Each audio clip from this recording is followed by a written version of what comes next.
Hi guys, I'm obviously not there today. I'm away at a planning day. Wish I could be there with you. But I'm going to talk you through what you need to do today to further your first task. Today is all about coming up with some really great examples of a workplace and a personal example that link to the capability that you're going to be focusing on. So I'm going to show you an example of how you can go about doing this. And I started doing this in our lesson on Thursday. So I'm going to focus on the capability of ethical understanding. What you can see here is available to you on our Google Drive, and I'll put up the link again just so you've got it for this lesson. But there are some basic dot points that underline or outline what ethical understanding is. For my example, I'm not going to be able to cover all of these.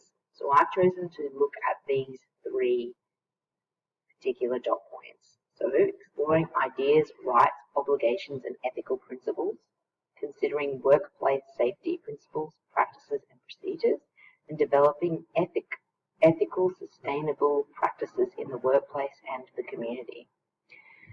So once I've chosen or thought about what my examples would be, it was easy to kind of choose some dot points around that. Once I'd done that, I came up with my example. So there's 3 dot points I've chosen, and this was the example I talked to you about on Thursday, which is, as a teacher, my workplace example is that I am required to mandatory notify if I feel like a child's safety is at risk. So you had to think of your own example, and some of you have already done that. I'm going to expand on this a little bit more and talk you through elaborating that. This is what you put into that planning sheet, and this can help get you across the line with your grades as well as your presentation. So this planning sheet is also marked and part of your grades. So my example was that teachers are required to act when they suspect that a child may be neglected or mistreated.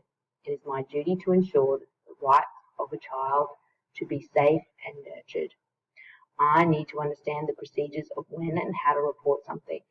When a child discloses something that I feel could endanger them or has resulted in them being hurt, I'm bound to report it by law. So that's my workplace example. And if you go back to the previous slide, it really highlights this particular area here. So considering workplace safety principles, practices, and procedures, because I talk about the different that I have to understand what the practices and procedures are, but also making sure that I understand the rights of children and that I also understand my obligation as an educator to report if I feel like the rights of a child are being undermined or taken away. Then I had to really think about what my personal example would be. What's an area of my life outside of my work where I personally act in an ethical way? So my husband and I love hiking. You can see some of the pictures that I've got here for you from all around the world. This one's from the Grand Canyon, and this is from another area of in the south in Mexico.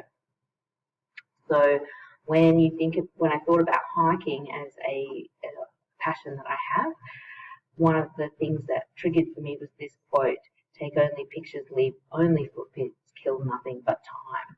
And so if we go back to those dot points that I picked out, I feel like this one is developing sustainable practices in the workplace and the community, obviously in the community in this case. So here is my example in how I've elaborated. I make sure I take all my rubbish with me when we go hiking. I try not to leave the trail and risk damaging the environment. When hiking overseas, we have made sure that we read the rules and regulations of the place. For example, paying for national parks, carrying a beacon or bear spray. And we stay in the designated cabins and follow the recommendations of authorities. I could probably expand on this a little bit more and talk about some of the different experiences we've had, some of the things we've had to do while we've been overseas. This is a pretty brief example, so I could actually go into a little bit more detail here about some of the things that we've had to do to make sure that we stick to the regulations while we're hiking. So you can see that those two examples link directly to these dot points. As well as this, you're going to have to give a brief explanation or description or definition here about the capability. So I actually went back to those dot points again and thought, how can I summarize this into my own words? And I'm not going to be able to cover every dot point, but this is what I've come up with. This capability is about, and that's a good way to start. So if you're struggling to start, why don't you just start with that as a sentence starter? This capability is about learning about my rights and the rights of others in the world. It's also about upholding the laws of our society to respect the beliefs of others and understand the different protocols of others. Because we know that different cultures and different people and different groups of people and workplaces have different protocols. If you're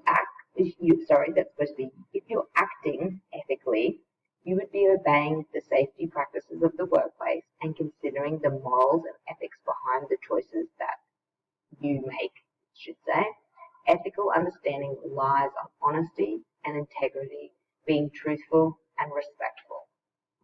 That is a brief kind of definition. And when we look over here, you can see that I summarize and use some of the wording, like the word honesty, from these particular dot points. But I haven't covered everything. Like, I didn't talk about safe research processes and things like that. So you don't have to cover everything, but you need to kind of summarize what you understand about these dot points in your own words. So if you can get this done today, then you've got 3 lessons for the rest of the week to work on your presentation, and then another 3 lessons in the following week to do the same. All right, good luck. Work hard. Don't waste time. All right, see you later.